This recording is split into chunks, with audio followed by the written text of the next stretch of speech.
As a young person, sucking my fingers, biting my nails, and copying people has been my top priority on the list. You can't go hungry even when you're asked to fast. So a day came and visited my uncle's house. This house was so beautiful. I think it's Cinderella's castle. For the first time, I see a house with stairs. Wow, I only see a house with stairs only in church, and the rest is in sand castle. At least I can build one if I can see one, but mom and dad can't live in it. We entered into this house and we were offered seats. My uncle's wife served us biscuits and drink. I had to eat it small. Such delicacy can't finish in a hurry. My brother then stood up from his seat and he was like, I want to pee. And hearing the word pee for the first time, my uncle's wife took him to a very beautiful place. I told myself, wow, if I get to say the word pee, I'll get to go to their beautiful place. I stood up, carefully placed my biscuit and drink on the table, and I said, excuse me, I want to pee. She asked me to follow her. I was like, yes, it's time to go and see the exhibition. We entered a place outside the house. She then asked me to go in and pee. I was like, what? This place is not as beautiful as where my brother's was.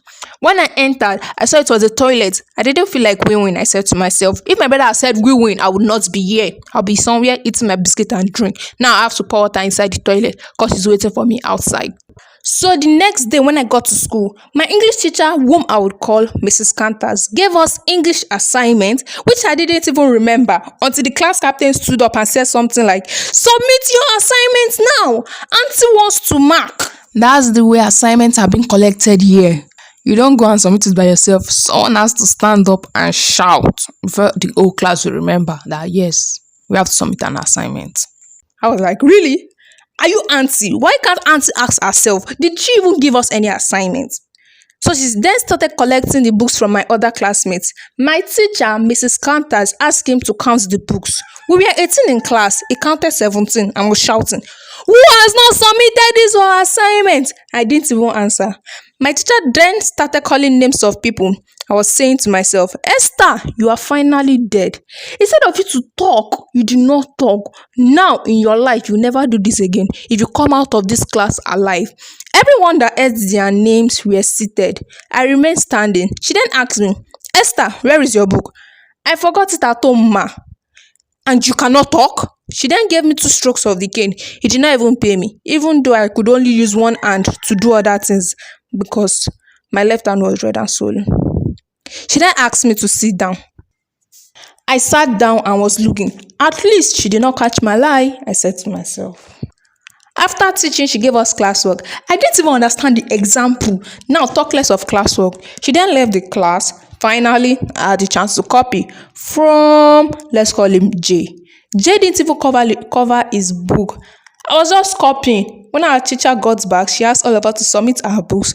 I happily submitted, which she then marked and returned our book. J got 18/20 and I had 2/20. Why? This teacher does not like me. Now I know, only to see that my handwriting has never been legible enough to read.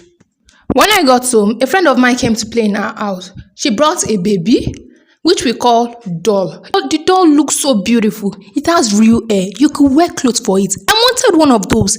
Imagine having a small doll that you'll be able to tell what happened in school. We would play around and be called the best friends. I would name her Star and remove the E from my name. Nobody will know. It would be our little secret because that would be so amazing. When night came, I walked to my dad and said, Daddy, I need money. My dad was looking at me like, little girl, have you been drinking lately kind of look? He then raised his head and said, I don't have money. I grumbled and left to my room. On my bed, I started thinking, how can there be no money in this house? This house is too dry. I just stood up and went to my daddy's room because it was in the parlor. I went there to really confirm my eyes, or at least help him look for his money. As I got into the room, I took the bag that I normally take to work and started searching. My hands then touched something soft in the bag. What was this? It was money. I was surprised. I went to where my brother was to tell him all this gold I saw in the desert. This gold must not go unmined, man. I went to my brother. I called him. Come.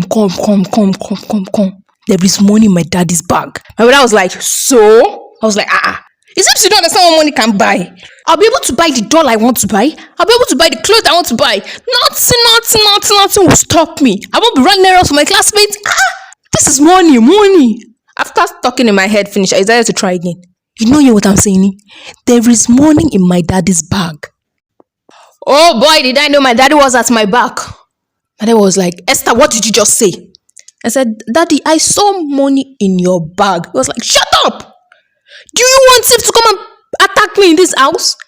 Do I even know what money is? If there is 20,000 naira in this house, there is no money. I was like, oh gosh. I wish Daddy could see my points in here.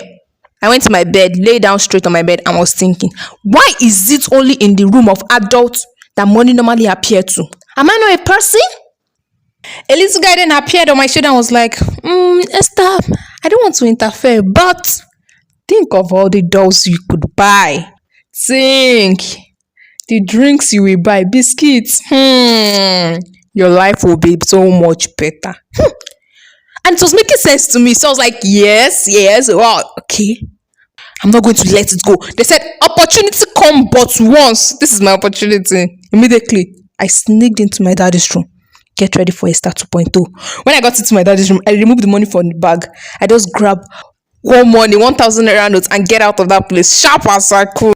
Operation successful. I was on top of the world. Let's go in for another round, I told myself. So the following week came, my daddy came back from work. He dropped his car keys on his table with a fresh looking money. I already had my plan. Once he left his room to eat that evening, I jumped into my daddy's room. Jumping is a good exercise. We were taught in school and it's time to put it into action. I took the money and left the room. I placed it gently in the middle of my bag. Tomorrow is another good day. To paint the sky red, ocean pink and earth blue. As I was daydreaming, I started to hear sounds from my daddy's room. I was like, yeah, my daddy should arrange his room. Then the noise was getting louder and louder because it was like he was moving things from one point to another. Few minutes later, my dad called my mom. I was like, what's my daddy looking for that he has to call my mommy? Hey, I quickly jumped out of my bed. When I got to my dad's room, my parents were doing good out search. I went in and asked, Daddy, what are people looking for? My dad just shouted, I put money on this table just now and I can't find it. Really? No? Any final words, Esther? I needed to come up with a plan. I just left. I got to my room, opened the book where the money was. The money was staring right back at me, and I was looking at it too, honey. And then I started to think, what are we going to do? My parents were still searching. This is what they're searching for. It is right in the middle of my book. Esther, think. I took the money. I placed it into my pants and left. When I got into my parents' room, I saw that they were still searching. I just threw the money on the floor and shouted, Daddy, see the money. I've seen the money on the floor. I was expecting a championship belt or something. That yes, she found the money. But I just turned. I was like, How the money from the table get to the floor? I was like, yeah, this is how we die. My brain went blank. My mom just stepped in. She was like, your table is close to the window. So it's possible the breeze must have blown the money to the floor. My mom does not know of the gist before. I was like, yes, mommy, tell him, yes. My dad was still thinking, I was like, yeah, that's logical. I think you are correct.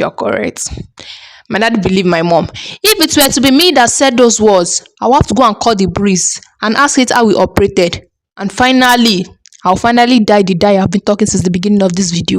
Fast forward to a few months, I finally met a friend who then told me that children who steal their parents' money don't appreciate their parents' efforts. That was sank and changed me. So thank you so much for watching and don't forget to subscribe to my channel. I love you all and see you next week Friday. Bye bye.